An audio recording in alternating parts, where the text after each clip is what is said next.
104.7 IFM. Report!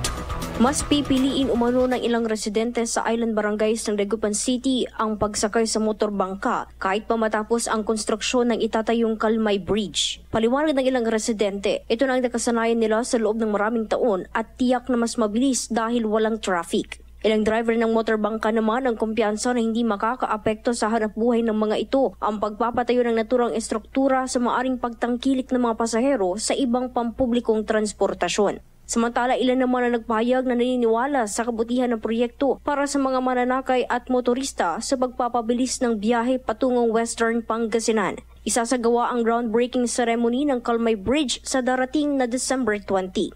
Kasama mo mula dito sa IFM Dagupan, ito si Idol Jam Victorio. Tatak, IFM. IFM News. IFM News. IFM.